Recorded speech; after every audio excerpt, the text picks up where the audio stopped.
এই ভিডিওটা হচ্ছে একটা ট্রাফিক রুলস নিয়ে, যেটা হচ্ছে section 132 Indian motor vehicle act 1988 এর আন্ডারে পড়ে। তো এটা কি হচ্ছে, আমরা যখন গাড়ি নিয়ে বেরোই, প্রাইভেট বা কমার্শিয়াল যে কোনো গাড়ি, বাইক বা আপনার চার চাকা বলুন, যখন আমরা রুলস ব্রেক করি তখন যে ট্রাফিক গার্ড বা ট্রাফিক পুলিশ থাকে, তাদের যে ক্ষমতাটা থাকে সেটা কার কি ক্ষমতা থাকে।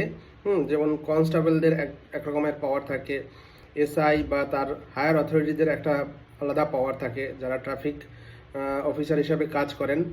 তো আসুন জেনে নিই মানে কার কীরকম পাওয়ার বা আপনার ক্যাপাবিলিটি থাকে অ্যাকর্ডিং টু দ্য ল। তো একজন কনস্টেবল কি করতে পারেন, গাড়ি দাঁড় করাতে পারেন যদি আপনি রুলস ব্রেক করেন, ট্রাফিক রুলস ভায়োলেট করেন। তো সে কি করতে পারে, সে ম্যাক্সিমাম 100 টাকার একটা চালান কাটতে পারে। তার থেকে কিন্তু বেশি চালান কাটার অধিকার তার নেই অ্যাকর্ডিং টু দ্য ল। ঠিক আছে, এরপর থেকে যদি আপনার বেশি চালান কাটতে হয় বা আপনি এর থেকে বড় ধরনের যদি ট্রাফিক ভায়োলেশন করেন, তাহলে সেটাকে চালান বা ফাইন কাটতে গেলে বা আপনার গাড়িটাকে দাঁড় করিয়ে রাখার জন্য বা আপনার গাড়িটাকে সিজ করার জন্য মিনিমাম একজন এসআই র্যাঙ্কের অফিসার লাগবেই, যিনি ট্রাফিক গার্ড বা ট্রাফিক অফিসার হিসাবে কাজ করেন।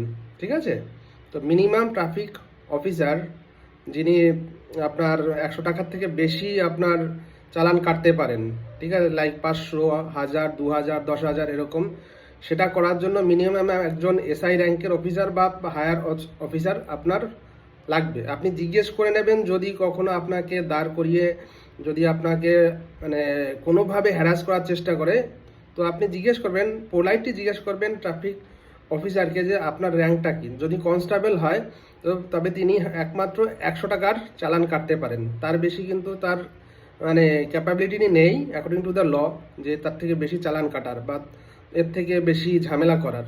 ঠিক আছে, এর থেকে বেশি যদি আপনি বেশি ঝামেলা আপনিও জড়াবেন না। আপনি দেখবেন যে আপনি কতটা ভায়োলেট করেছেন ট্রাফিক রুলস, সেই অনুযায়ী জিনিসটাকে হ্যান্ডেল করবেন। আপনি যদি বড় ধরনের কোনো ট্রাফিক রুলস ভায়োলেট করেন, তাহলে আপনি জিজ্ঞেস করবেন কনস্টেবল, যদি না কনস্টেবলকে জিজ্ঞেস করবেন যে আপনার হায়ার অথরিটি বা হায়ার যে অফিসার আছে ট্রাফিক অফিসার, তার সাথে আপনি কথা বলবেন, বিকজ উনি ওই জিনিসটা হ্যান্ডেল করতে পারবেন।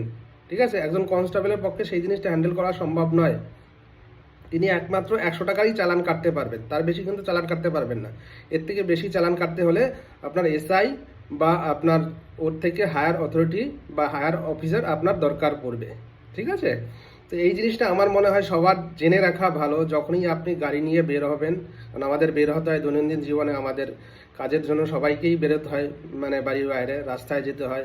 আর এখন তো দেখেন যে ট্রাফিক রুলস ভায়োলেশন নিয়ে এতটাই কড়াকড়ি, অনেক জায়গায় আপনার এর মিসইউজও হয়। ঠিক আছে, তো তার জন্য এই যে section 132 Indian motor vehicle act, এটা সম্পর্কে আপনাদের সবার জেনে নেওয়া উচিত, যাতে আপনাদের রাস্তায় বেরোলে কোনো ট্রাফিক কনস্টেবল দ্বারা বা অন্য কোনো ট্রাফিক পুলিশ অফিসার দ্বারা আপনি হ্যারাস না হন। তার জন্য আপনার এই যে অ্যাক্টটা আছে 132 অ্যাক্ট, সেটা সম্পর্কে খুব ভালোভাবে জেনে নেওয়া উচিত।